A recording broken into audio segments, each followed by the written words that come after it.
Something I'm not really sure, but Hello. I don't know. Did you guys Hello. have trouble getting in?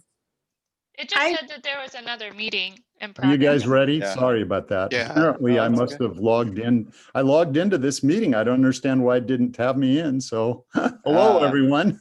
Hi. Hello. Hey. So let's see. We're missing Jacqueline. I guess It's like that's someone's no. coming in here. Okay. Oh, I see. We have, they're just not on video. Hannah and Jacqueline are not on video. Okay. Oh, Hannah's now on video. Hi. Hello, welcome. So Jacqueline's the only one not on video. I guess she's on audio only. But if you're not on video, are you going to be able to see my displays when I share screen and stuff? Anyway, first, let me start this by thanking everybody for the year. You guys did a great job. As an office, we had great results. And in this difficult time, that was, I think, real important. So I want to start first by thanking you. And secondly, I'd like to just make sure we go through some protocol here. I notice you all have already muted your your thing, so that's great. If you have a question or something and you want to jump in or ask something, you can do it anytime you want. I'm okay with that. And I will set up the chat so it'll be available also if you want to just write something if you don't want to talk. But if you unmute, just talk, that's fine. Little history. I wanted to start off by giving you some history. So Jacqueline, are you on? I just want to make sure you're on. Jacqueline? I'm here. Okay, good. I just want to make sure you're on. All right, so I'm going to start off by giving you some history. So I came to State Farm in 1975, and in 1976, another agent had started that year, and he and I sat down and decided we needed to do something that would show the policyholders we really did care about them, not just selling them a product.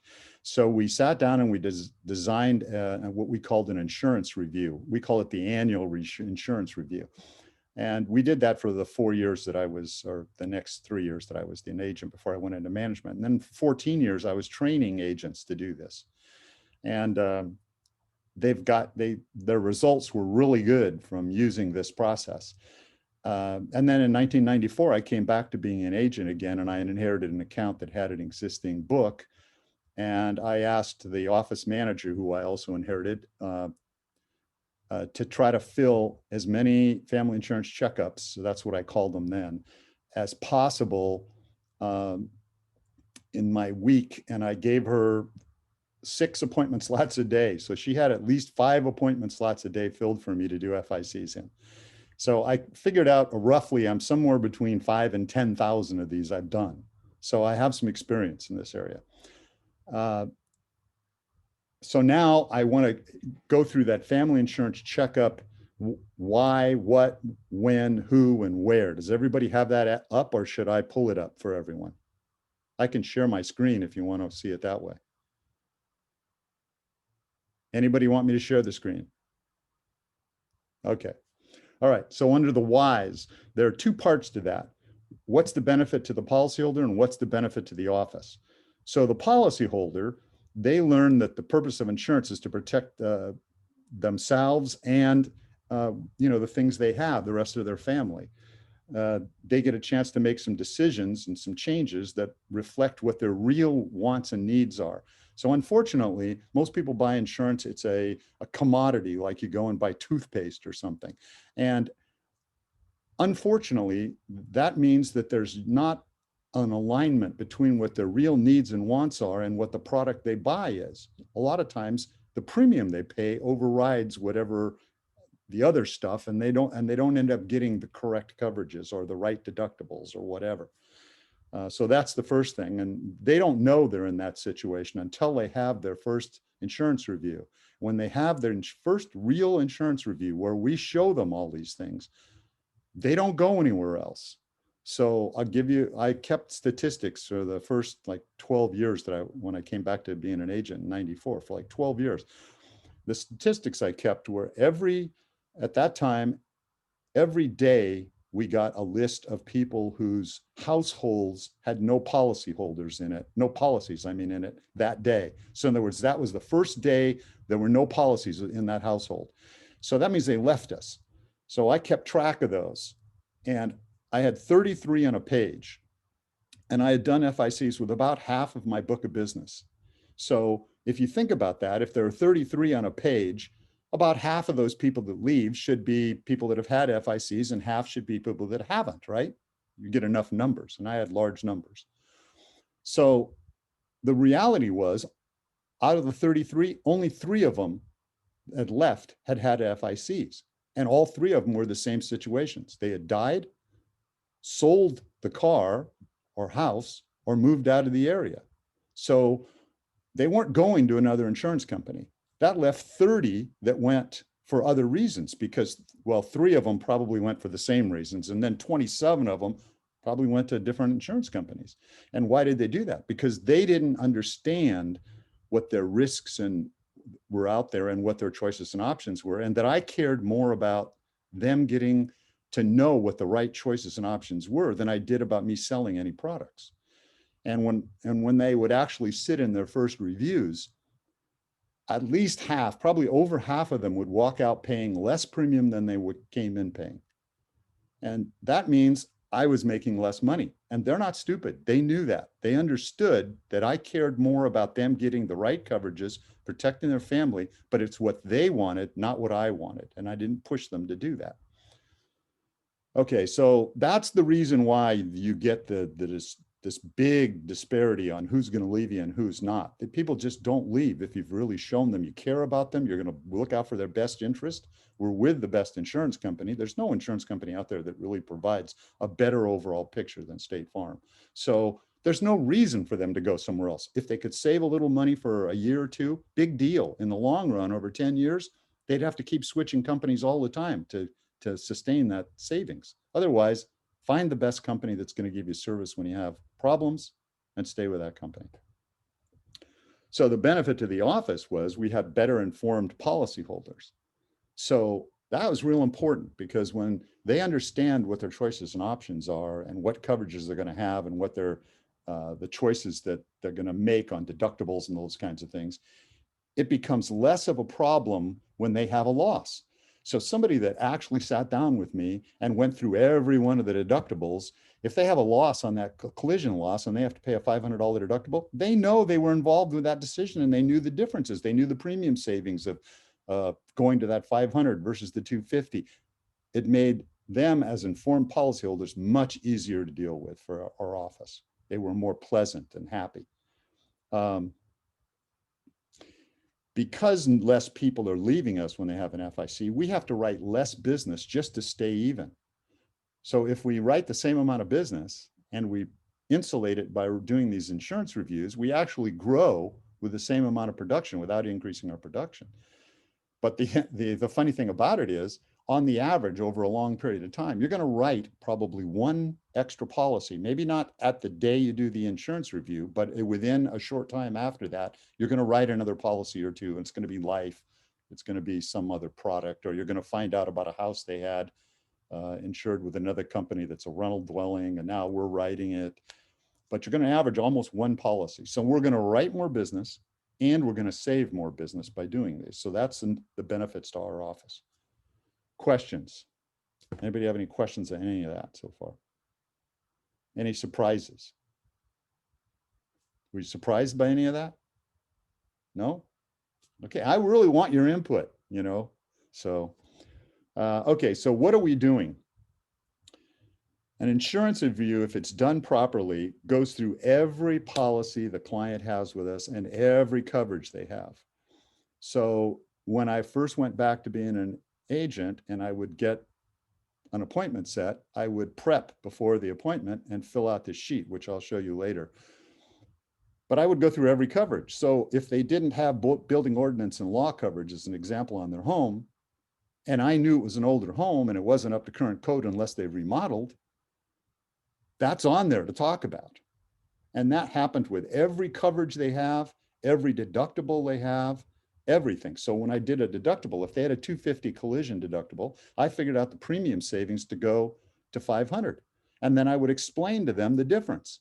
So you have a $250 deductible.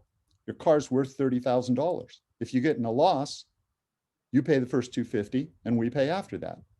If you would go to 500, meaning you're going to take an extra $250 of risk, you're going to save $50 a year. I would tell them the annual savings. Now, you can't make a decision based on just that information. So I give them some additional information. The average time between collision losses on cars is a little over 10 years. So if you saved $50 a year over 10 years, you'd save $500 in premium, and you would have paid $250 more in premium. I mean, less in premium, excuse me, you'd pay $500 less in premium during those times. And you'd have, if you had the one loss, you'd have to subtract the $250 extra you'd have to pay for the deductible from the $500 saving. So you'd be ahead $250. Plus, if it's a small enough loss, you might not even call the insurance company. If it's just a $350 loss, you won't even call us.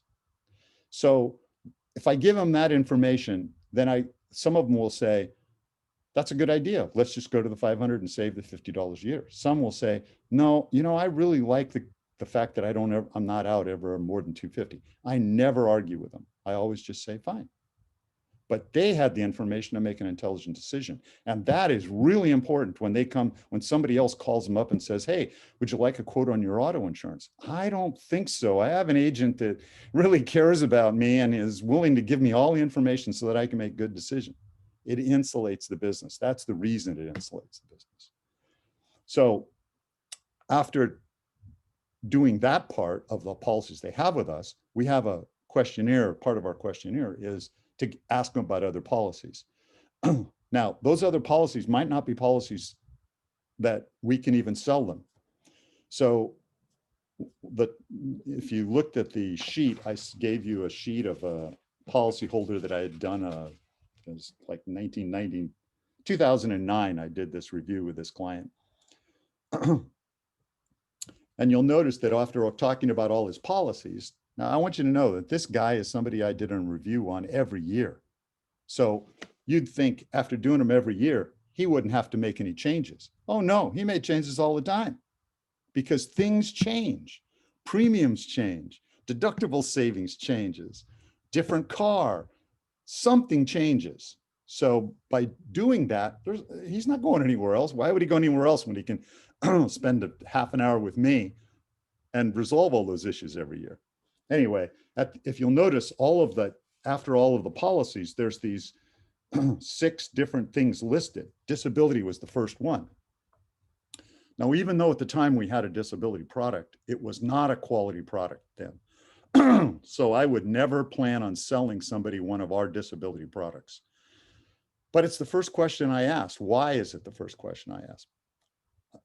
When I went through the coverages before, I would ask them things like, do you want to know anything about earthquake if they didn't have earthquake? If they said no, I never said any more. I just went on. It's only if they asked me more information did I give it to them. So they trust me now that I'm not going to keep asking them or begging them about something. If they say no, I just move on. By the time I get to the disability, that's pretty well in their minds. So I ask them, do you know what kind of disability coverage you have? Do you have any at work, or do you have your own, or what do you have? They always give me that information. And the reason they do, that is if they're working, the reason they do is because they know I'm not going to harass them. So they're more open and relaxed to going ahead and giving me some information. So they give me the information, and then I can ask questions. And the questions you ask depend on what kind of information they give you, but I'll give you an example. Let's say they've got a policy with work that pays them 2/3 of their income. Then I explain to them what that means. Their current income, they're paying taxes on. That disability benefit, they will not be paying taxes on. So it's after-tax dollars. So can they pay all their bills and live with after-tax dollars of 2/3 of their current amount? If they can, then I say, well, then you have no need for additional disability, and I move on. If they can't, if they say they can't, then I can tell them about some supplemental things they can do. But the important thing about that first one is I get them the information they need to be able to know whether they're comfortable or not with what they have in the disability area. Then when I get to things like life insurance, they are very open to talk to me about that. So that's how I get into the other products. And I'm not sure all of you are going to be doing FICs. That's okay. It's important for you to know what they are and how they work and what we're trying to accomplish. For those of you that are going to be doing them, I'm willing to do one-on-one training to teach you all the nuances of the coverages and the other policies and how to properly talk about them.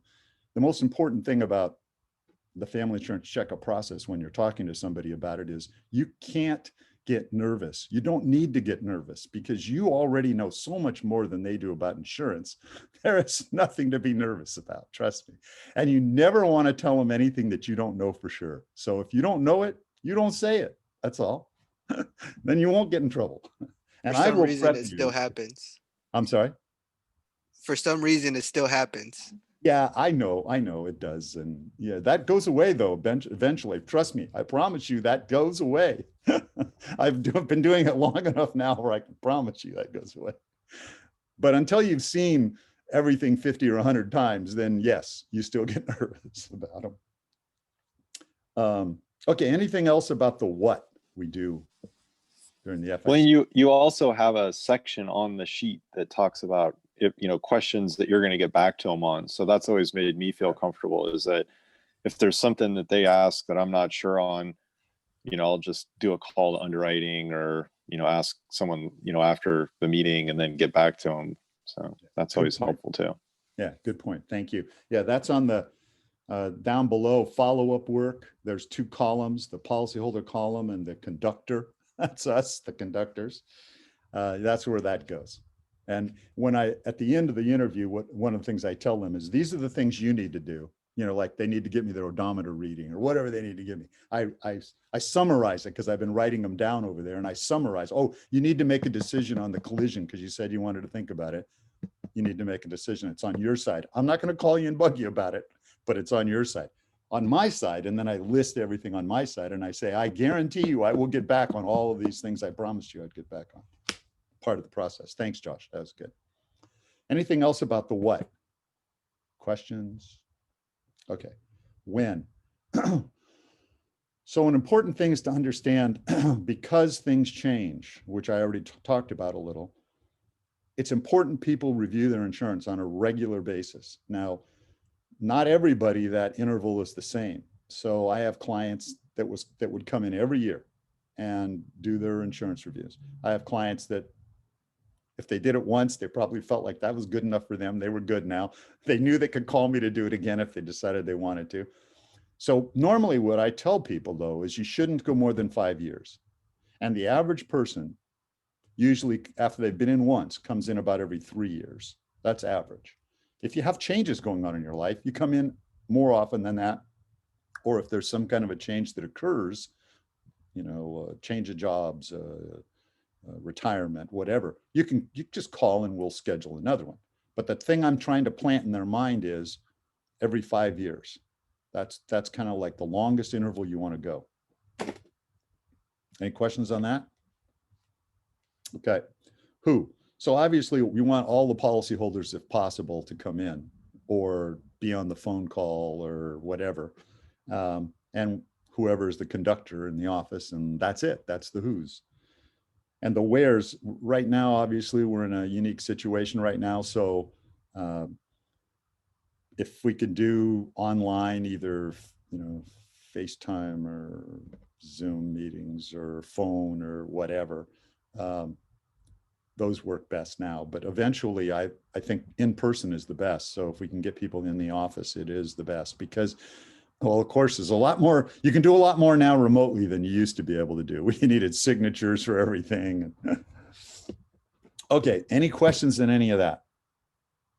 Okay, so below that, I have frontline priorities. Frontline means any of us that are talking to a client. If we're the ones talking to the client, we're the front line, whoever we are, and whenever that's happening. And the most important thing I can say to you is always be honest. We never want to try to fool policyholders or put one over on them. That is just the wrong thing to do. It's going to lead to nothing but problems down the line. Eventually, policyholders figure out that you're just making things up. So if you're not sure, tell them you'll get back to them on it. Make a note, get back. Be selfless. Never care about what you get out of an appointment or a phone call. Care about what they get out of it. If we can simplify that phone call for them so that it's a single phone call and they don't have to do anything more, they're off the phone and you're going to do all the follow-up and get back to them and everything. That's the best way to have those kinds of things. So that's being selfless in my mind. Being thorough and no shortcuts. So that's back to that summary page at the bottom where I say, they can do whatever they want to get back to me with what they need. They haven't made decisions on, but on my side, I will get back on every one of those things. So that's kind of like my commitment. And I feel like, I'm going to honor that. I'm always going to get back to the client with whatever I promise them I'm going to get back to them with. And I'm not going to take shortcuts. If it means I have to call 3 times to the regional office to get the correct answer because the first 2 I'm a little skeptical about, I'm going to do that. I'm going to get the right answer before I call the client back. And I already talked about follow-up and follow-through. So that's the first part. Has everybody done, have you seen these before? Does anybody, let me get some feedback there. How many people here have either been in an interview or done an FIC? 1, 2, 3. I'm sorry. Hannah, did you raise your hand? I did. It's been a long time since I've done one, but I've done one.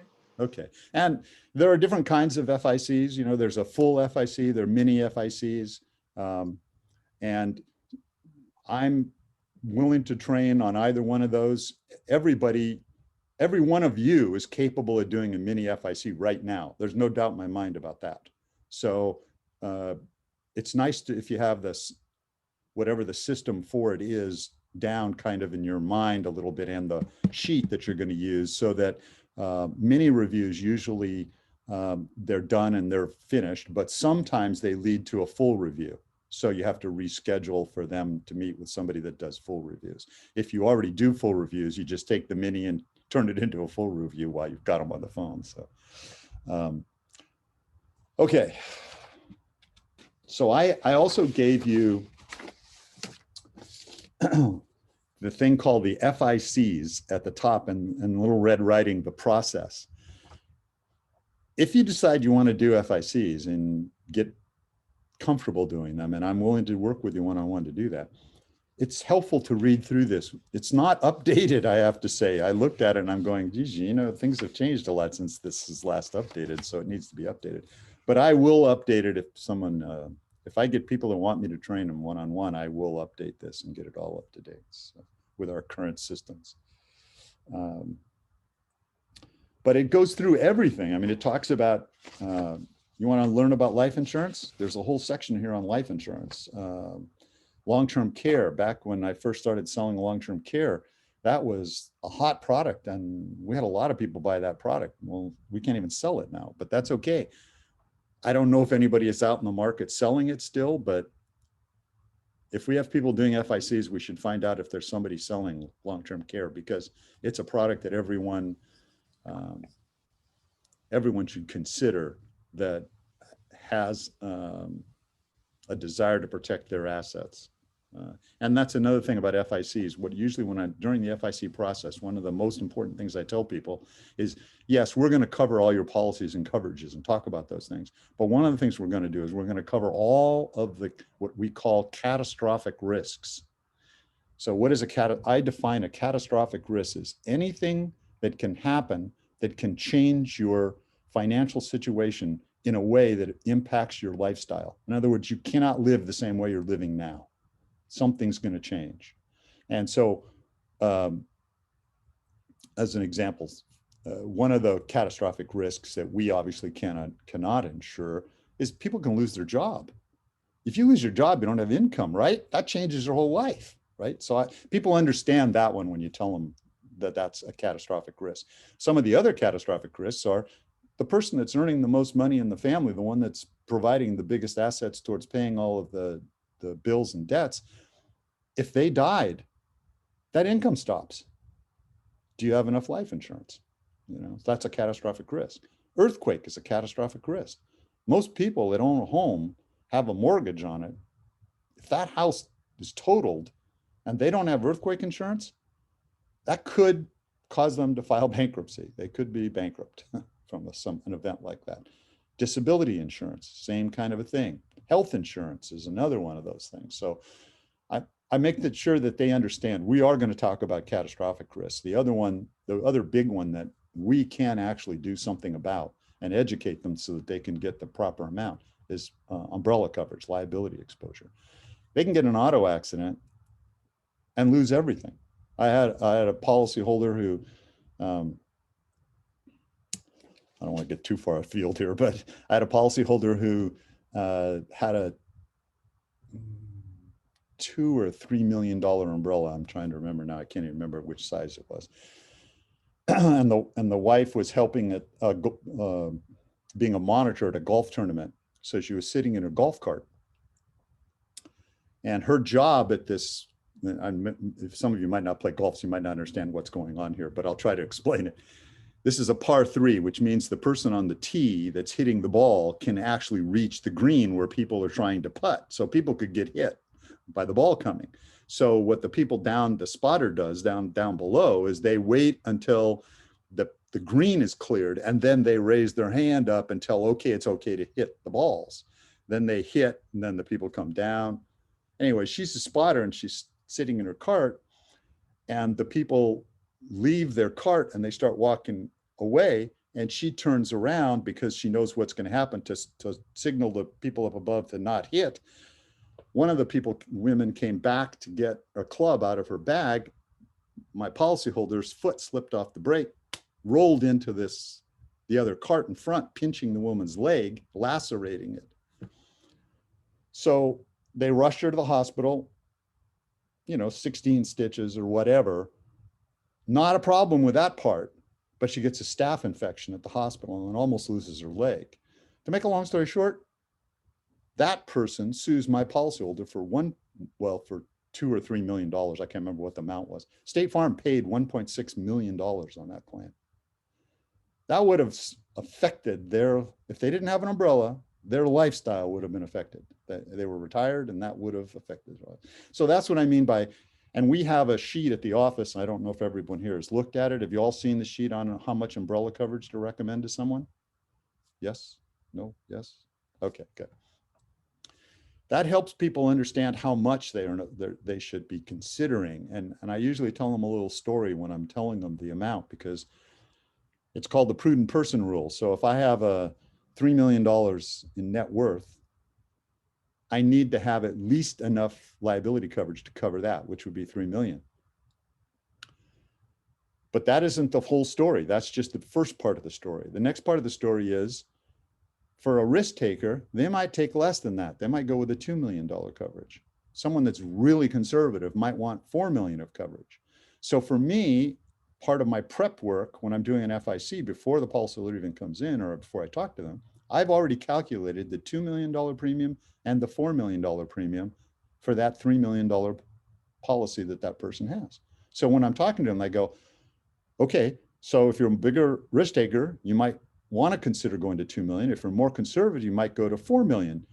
Which of those two, just from the fact of whether you're conservative or risk taker, would you be more interested in hearing about? And then they'll tell me, oh yeah, I'm pretty conservative. I don't.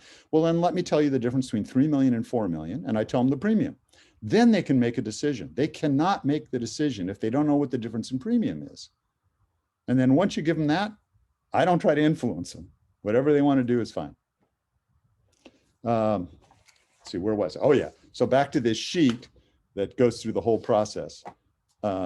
It's got a lot of the stuff you need to understand if you're going to do FICs with people. Let's see, do I want to really talk about anything else? I mean, we have a flyer, and my personal goal would be to try to make sure we do enough FICs so that half the account has had an FIC done. And I don't think we're at that stage right now because it's been a long time since we really made it a priority in the office. I think the last time I made it a priority was probably 2006. So that's like 14 years ago. But we're staffed well enough now. I think we need to get that back rolling again because it'll produce more business. It'll set up more life opportunities, more mutual fund opportunities for Emily, retirement planning. Plus it'll cut down on our lapsed cans so we can grow faster with the same amount of production. So all things say, yeah, we ought to be doing this. And my personal opinion is the faster we get that implemented into the office, the better. So, but that requires first deciding who's going to do them and having some kind of a schedule so that when you're talking to somebody and you're saying, oh, I noticed you haven't been in for an insurance review, or you haven't been in the last 4 or 5 years for insurance review, can I schedule one for you? That you if they say yes, you can actually schedule it, right? So you need to have that information to be able to schedule the appointment. So hopefully Emily and Josh will kind of identify who in the office is going to do them and set up some times. And I'd like to see some times every day, 1 or 2 times every day, and then you can fill them with whoever's available, later, maybe, I don't know. But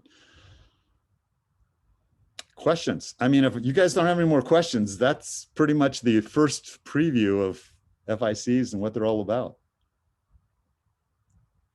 No questions? All right. Well, Josh, I'll leave it to you and Emily to kind of decide what the next step is. And for anybody that wants to get trained, what I normally do is we pick a policyholder and then we go through their policies so that you can see how to calculate all the differences and what things they should be aware of and get you comfortable with what to say if they ask questions and things like that. So anyway, thanks for participating. Bye. Thank you. Thank you. Take care. Thank you. Take care. Bye. Bye, Bill. Bye, Jacqueline.